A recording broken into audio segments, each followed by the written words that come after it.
Afternoon, everyone. Welcome to Zenith Investment Management's first live webinar. Our topic today is ESG investing. We're going to wait a couple of minutes for our last few folks to filter in as viewers, and then in about 3 to 5 minutes, I'll start our presentation. Keep in mind, comments are live the entire time. We do have a 5 to 10 second delay, so anything you type, I'll see here immediately, and then I can respond shortly thereafter. All right. So as we get started, I just want to say thank you so much for coming in. This is our first of these live webinars, and the reason that we chose ESG as our topic for the day is that it's a topic that we're all passionate about and want to provide information on. In my experience, it's one of those things that folks have interest in, but may not have access to a lot of resources for education. So as we go through this, ask questions. We want to make sure that you remain engaged. This presentation is meant to cover only the top level of ESG investing material. What the topics mean, the ways that you can incorporate it into your own portfolio, and why you might want to as an individual. But for more information, we're going to have a Q&A session at the end where we'll be able to answer questions that come up on this live stream. We also, of course, are available to answer your questions directly. So afterwards, go to our website, zenithim.com, or email us at investing@zenithim.com, or me directly at daniel.sullivan@zenithim.com. We'd love to share more of this information with you. The first question that we're going to address is, what is ESG? It's a term that you may have heard before, or you may have heard something entirely separate, like impact investing, socially responsible investing. Whatever it is, the thought is the same. We want to ensure that individuals are able to invest in line with their ethics. That means taking into account topics like environmental impact, social effect of the companies in which you invest, and the ways in which those companies govern themselves as guiding concerns. There are a lot of ways we can measure this, and the topics can get pretty dense. So we want to present you with a very basic set of metrics to use and some things to look at if you're concerned about the impact that your portfolio has on the world around you. The first thing that I want to do is ask a quick question of everybody viewing. What is the first thing you would change about your portfolio to bring it in line with your own preferences? Whether that's reducing the carbon emissions of the companies that you're invested in, whether it's ensuring that the communities that those companies operate in are not negatively affected, or something completely different, I'd love to hear what topics are most important to you before we dive in, so I can spend a moment focusing on those specifically. A focus on environmental issues comes up first and second. Environment is the number one topic that people tell us they're interested in when we start discussing this type of investing. It's easy to see how important it is, the environment, to our well-being, as well as to the globe going forward. And because that is the most important topic, it's why we put it up front. In ESG, environment is number one. When we're measuring environmental impact, the first thing to look at is carbon emissions of the companies that you're in. Those companies are going to have more of an impact on the environment than any individual action you take, whether it's recycling, driving a Prius, whatever else. The major impact that you can have is where your money goes. This screen here shows you an example of two common investments that might appear in your portfolio. On the left, we've got SPY. Most of you might be familiar with that. That's the S&P 500. That's the top 500 US companies. And the weighted average carbon intensity of those companies is about 140 tons per $1 million that they bring in revenue. On the right is a fund that you may not be familiar with, ESGU. This is a fund that is designed to mimic the same holdings as the SPY, but take into account ESG factors when weighting those holdings or excluding holdings. That small change can almost have the carbon intensity that we're measuring. To put it in simplest terms, the reason you need to know about this is making a small change in your portfolio can approximately halve your carbon impact. From 140 tons per million in revenue to 88 is a huge difference. The second one that we want to talk about is S, social. The reason that we need to focus on social impact is to ensure that the companies that you're invested in are not having a negative effect on the environments they operate in. The effect on communities, either that have those companies there as a company in the community or that operate in those communities, can be massive.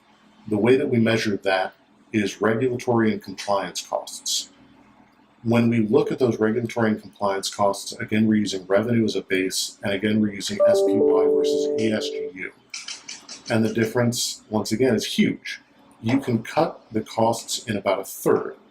This translates directly into the companies you're investing in having a better track record in their behavior.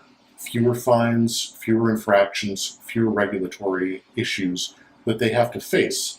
So if you ever consider what impact your money's having in terms of the people that are affected, the individuals that are affected by those companies, this is it. This is the way that you can measure it. And again, incorporating a tiny change to your portfolio has a gigantic impact on the things that we see on the other side. Our last one here is corporate governance. Put simply, corporate governance is a measure of how the company conducts itself internally. This is diversity, this is board independence. Those are two of the easy topics that we look at. And here's where I want to emphasize that we have room to improve. The reasons that we make these investments is not exclusively for what they're doing right now, but for what we can do with them in the future. And corporate governance is a place that we can continue to pressure these companies and ensure that we have diverse boardrooms and the companies are not failing to take into account the value of an independent board. Those are the three pillars of ESG investing. Each one has a ton of material available to dig into, but in their simplest versions, it's protecting the environment, the communities that these companies operate in, and ensuring that the company has strong governing principles. We're going to pause again for a second here. Now that we've talked about those foundations of ESG, we're going to move into how this might affect you directly. You as the investor may be looking at these and thinking that it's too difficult to invest that way or too costly. So just as a quick poll in the comments, tell me what kind of percentage return reduction would you accept to be able to invest in line with your ethics and beliefs? Is it none, 1%, 2%, higher? What would you pay to make sure that your investments are doing the most good that they can? The good news here is that you're not going to take that hit. When we're focusing on your beliefs, we have to also ensure that you're not sacrificing your own financial well-being. We've got Leslie here talking about B corporations. That's something that we're going to address later or bring up as a separate question. But when we're talking about the performance just of these companies that are publicly traded, these ETFs that are easily accessible by anyone, we're going to compare again SPY versus ESGU. If we look at a 3-year return, ESGU actually outperforms by about 1.5%. And the cost is negligible increase from 0.09% expense ratio to 0.15. What that means in lay terms is that you can get equivalent or better performance by paying virtually nothing more. And folks have begun to realize that. Looking at these outflow and inflow numbers, a record amount of money moved into ESG products in 2020, and we can expect that to continue. Part of the reason is the performance, part of the reason is the ethics behind it, part of the reason is the considerations that these ETFs and companies have to take. By ensuring that they're having minimal environmental impact, by ensuring that they're benefiting their communities, by reducing governance risk, these companies are actually setting themselves up for a better performance in the future than equivalent peers because they're going to face fewer risks from environmental disasters from governance issues, from regulatory fines. So when you consider adding these to your portfolio, I want you to remember that you don't have to sacrifice anything, either cost or performance, to make sure that your investments match what you want to see in the world. Now, here is a period where we've got an opportunity for questions and answers. We've got someone who's already stated they're interested in B corporations. That's something that takes a little bit more work to learn about and to ensure that you are investing in safely. This is mostly about ESG as a broad topic and ensuring that we have a good grip on it. This may be the first introduction that many of you have had to ESG investing as a concept. So we wanted to set aside 5 or 10 minutes here to make sure that you can get your questions answered. The first question that I see coming up here is: it safe and sensible to invest 100% in ESGs? That will depend on your portfolio, your tolerance for risk, and your ultimate goals. But typically, yes, there are ESG-focused bond funds, both governmental and corporate, that you can use for the fixed income portion of your portfolio. There are plenty of ESG-compliant equity funds that you can use for the equity portion of your portfolio. And there are even ESG alternative investments that we can get into. I do have several clients who have the entirety of their portfolio in ESG-focused investments so that they can invest in a way that they're not just comfortable with, but excited about. And that is, I believe, a possibility for virtually anyone, no matter the vehicle. That's 401ks, IRAs, personal investments.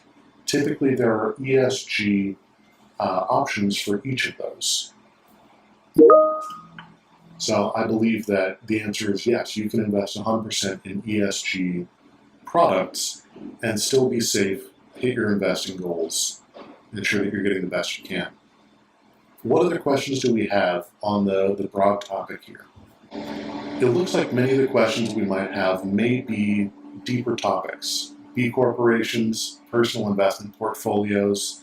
So with those, if you would rather connect one-on-one to get something addressed, and especially if you would like to learn how ESG investing can be incorporated into your portfolio to meet your goals safely with a similar risk tolerance to what you're at now, without reducing your returns, that's something that we'd love to tackle.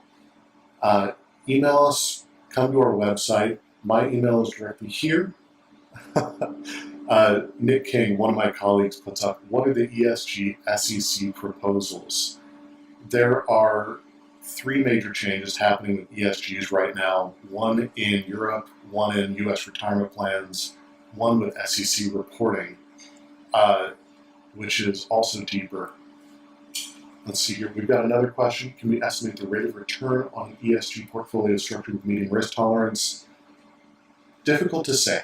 I'm hesitant to put out a specific rate of return number because that's going to vary based on any individual's portfolio and especially on the year. 2019 was great. 2020 had a lot of opportunity. And so if we let you know what last year's performance was, it won't necessarily be representative of the future.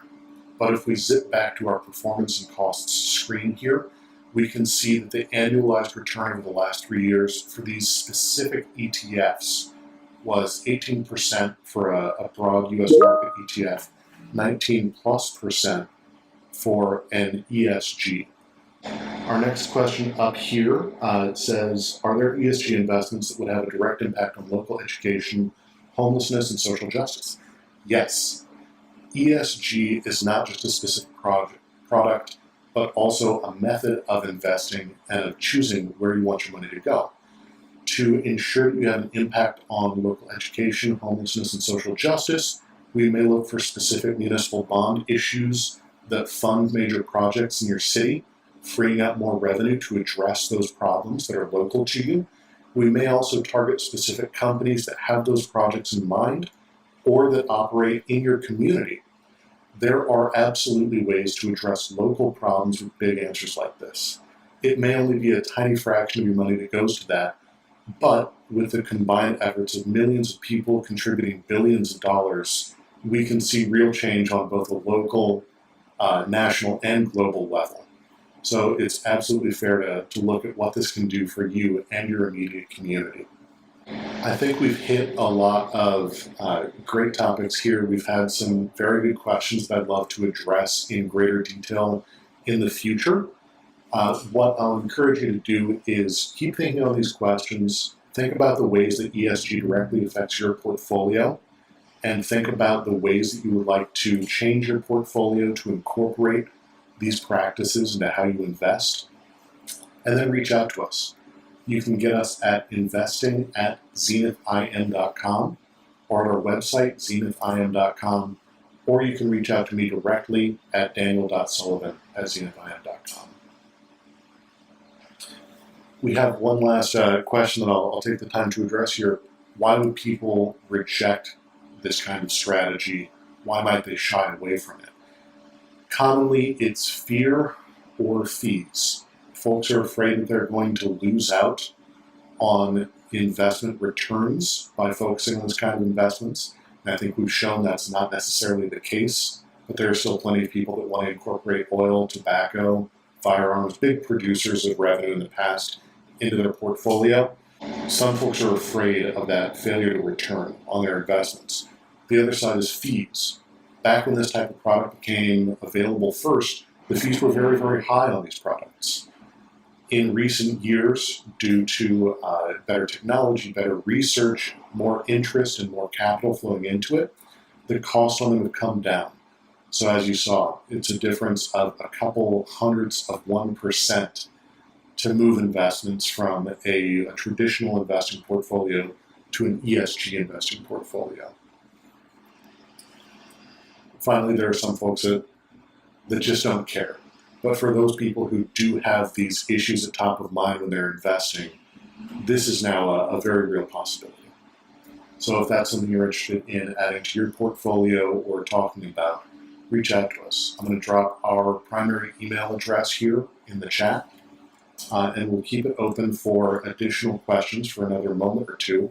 I'd also like to let you know that this video will be up on our channel in the next day or so it can be shared to anyone that you know that may have an interest in these topics or may have questions about them, and we would love to hear from them as well. Finally, this is our first of many seminars. We have different topics planned, from retirement investing to buying a home to saving for education. And as these seminars become available, we hope that you'll come to those again, engage with us, ask questions, because this is one of our best ways to get information in front of you on topics that we're passionate about. We want to share that passion with you and make sure you have the most opportunities available. And finally, thank you so much for our inaugural video, our live webinars. I could not imagine a better turnout and a better set of questions. We really appreciate you coming out and sharing this topic with us. It's been a wonderful experience, and I hope to hear from many of you soon.